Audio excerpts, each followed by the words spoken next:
Hey, welcome to Plants Are My Therapy. Today I'm going to talk about peace lilies. Peace lilies are great plants. They're easy to maintain, they're easy to care for, they're beautiful plants with beautiful lush leaves that purify the air. They're great indoor plants. They can handle low indoor light. They will thrive in high indirect light, but they can't handle direct light. They will burn. They are very forgiving if you forget to water them. Just don't overwater them. Make sure they're dry in between waterings. I love these plants because they are beautiful plants and they're easy to maintain. This plant is about 3 years old. I got it as a little $3 plant and I overpotted it in this pot.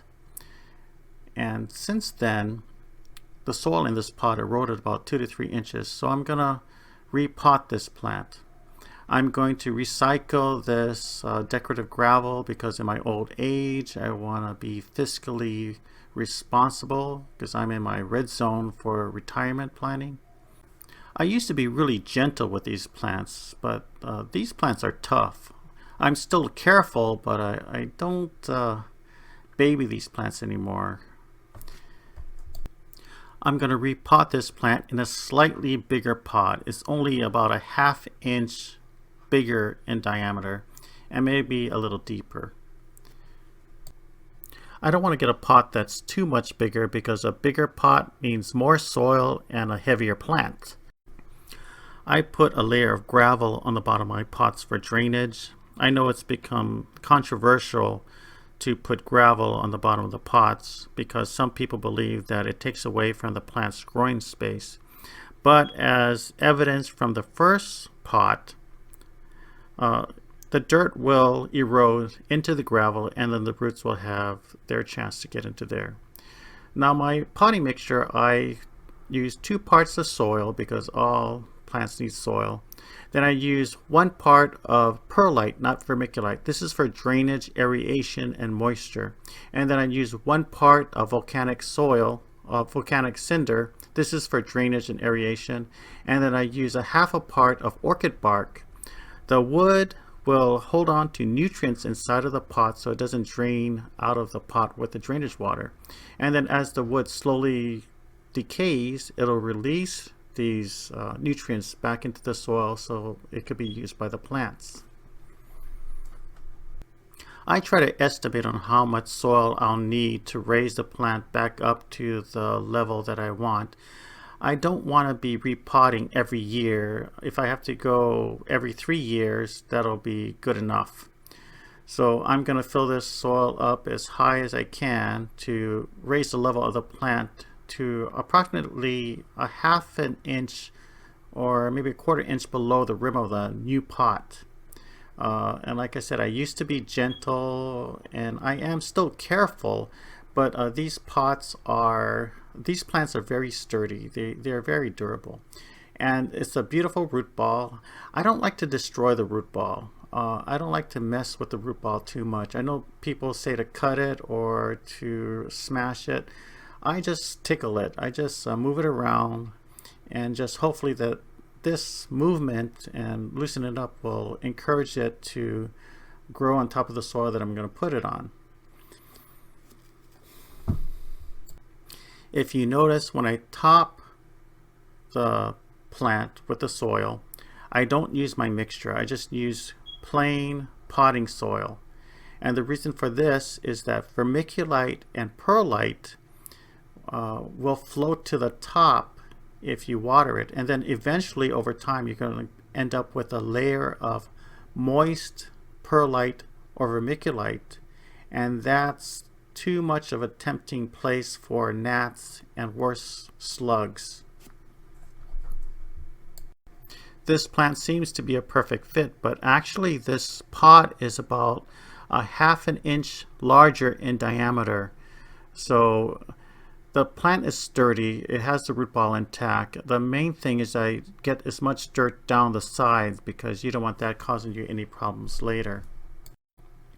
I like to put on a layer of decorative gravel. It's just a nice finishing touch that makes the plant look nice. It's going inside the house. I want it to look nice. The only thing you have to remember about decorative gravel or any other topper is that it's going to affect the rate of evaporation. So that's going to affect your watering. I water my plants once a week, and I make sure I water it thoroughly till the water comes down the drainage holes. If I don't have time to do that, I just pour a glass of water in until I do have the time to do it. And this plant is so easy, they tolerate it. This pot I planted as a little $3 plant in a big pot, and I left it down the slope under a shady tree so it'll grow big enough until it was big enough to take into the house. But this plant didn't grow like the other plant. Instead of growing bigger and taller, it just seemed to grow more plants until now it looks like a bucket of leaves. So I'm going to repot this plant, but I'm going to divide it. I'm going to recycle the decorative gravel. Then I'm going to carefully take out the root ball. Then I take apart the root ball. I hate disturbing the root ball, but since I'm going to divide the plant, this is the only way. I actually sawed in half a root ball, thinking that would be less traumatic, but that leaves the plant susceptible to infection and root rot with all the open roots. So this is the more gentle way to divide a plant. I know I'm using a lot of water, and I wish I was on the lawn so this water wouldn't be going to waste, but I only do this about maybe once every 1 to 1.5 years. And my water bill is about $140 to $160 for 4 people. So well, actually, I don't know if that's good or bad, but that's what I'm used to paying. What's infuriating is that our former mayor raided the sewer fund and then within weeks declared that Honolulu's sewer system is in need of $1 billion in repair. And then he increased the property taxes, increased the water fees, increased the sewer tax. Every city service he increased. This is why I don't know if I'm able to retire in Hawaii. Hawaii has favorable tax laws. They don't tax on Social Security or pensions. They do have to tax IRAs. But the city and state will nickel and dime you for everything they can get out of you. That's why I need plants as my therapy. Okay, this has been going on longer than I thought. By the time I get to this stage, usually the plant root separates, or the plant separates into different sections naturally. But this root ball is just so tangled. It's so healthy. It's so tangled. I'm trying very hard to gently separate this plant. I think I found a divide, and I'm still trying to gently separate it. And now I'm trying to separate it, but less gently, because this has gone on far enough. All of these roots are good. All of these roots are healthy, but it's just so tangled. I could cut them, but then that's the last thing I want to do. I could try and untangle them, but that could actually do more damage than necessary.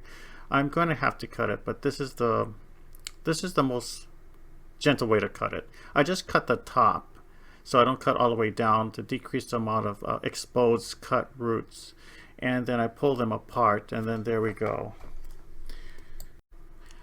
Now that the plants are separated, I can get in between the plants to clean it up better. I'm surprised to see how many baby shoots it has. I mean, this thing has been sending up new plants everywhere, and I can pull out all the rubbish and all the old plants that has been hidden in there, and I can really clean up the plants. Now they are finished, and it was a lot of hard work to get here, but the plants are cleaned and separated and ready to be potted. I'm really confident in my soil recipe, which is 2 parts of potting soil because every plant needs soil, 1 part of perlite for drainage, aeration, and moisture, 1 part of cinder for drainage and aeration, and a half a part of orchid bark for keeping the nutrients inside the pot so it doesn't drain out with the drainage water. I bought these pots from Walmart and it came with these little discs inside, so I'm gonna see how well this thing works. I'm gonna put my layer of gravel because I really believe in the layer of gravel is beneficial to the plants. And I'm going in a circle because there's a groove in there, but it turned out it doesn't matter. The groove is too shallow. Now the rest of this is a little bit more difficult to explain, so you're going to have to sort of get the general idea. I'm very confident in my soil mix. The mix is not wet because if you press down on a wet mix, you're going to end up with a brick. I want to put enough soil in here to support the plant, and a YouTuber, Ray from Voodoo Garden, says to pat the soil down as hard as you can press on a closed eyelid. I don't know if my eyeballs are a little too sensitive, but I find myself pressing down a lot harder than that. I don't press down like I'm trying to press down a brick, but I press it down firm enough so the plant will be supported by the soil around it. And I think that's the main idea that Ray from the Voodoo Garden was trying to make. Then when you notice the final soil layer, I just put plain potting soil. I don't use my mixture because my mixture has perlite in it, and perlite will float to the top each time you water, and eventually it's going to form a moist layer that's going to attract or be very hospitable to gnats and worse, even slugs, if you put it outside for a little while. And since these are house plants that are going to go inside the house, I top them off with decorative gravel. And the decorative gravel will also help in stabilizing the plant. But I pressed down on this plant firm enough and it looks like the plant is pretty stable.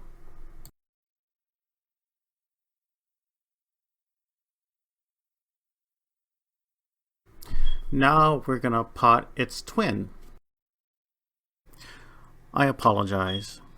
YouTube has a 15-minute limit on videos from new creators. So I had to divide this video in half. Please like this video and subscribe to my channel and watch part 2. Thank you very much for watching. Aloha.